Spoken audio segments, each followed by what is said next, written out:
वळूया पुढच्या बातमीकडे। रोहित पवार यांच्या बारामती अॅग्रोवर ईडीनं धाड टाकलेली आहे। पुणे, बारामती, छत्रपती संभाजीनगरसह 6 ठिकाणी ईडीनं छापा टाकलाय।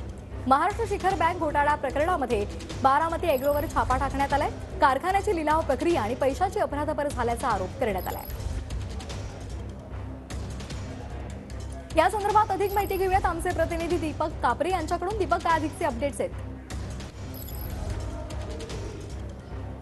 हा, नक्कीच सकाळी 7 वाजल्यापासून केंद्रीय तपास यंत्रणेने धाड टाकलेली आहे।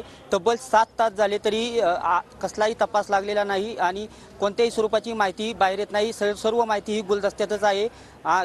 पुढे काय माहिती येणार हे देखील केंद्रीय तपास यंत्रणा सांगणार आहे आणि ही माहिती आपल्याला तब्बल 7 तास झाले तरी ही माहिती आपल्याला मिळालेली नाही।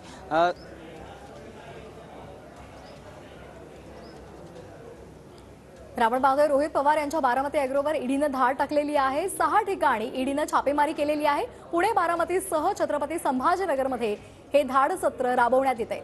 दरम्यान ईडीच्या हाती आता काय लागलंय या संदर्भातली माहिती अद्याप आपल्याला मिळालेली नाही। तुर्तास आताची महत्त्वाची बातमी, रोहित पवार यांच्या बारामती अॅग्रोवर ईडीनं धाड टाकलेली आहे आणि त्यामुळे आता रोहित पवारांच्या अडचणी वाढण्याची शक्यता वर्तवली जाते।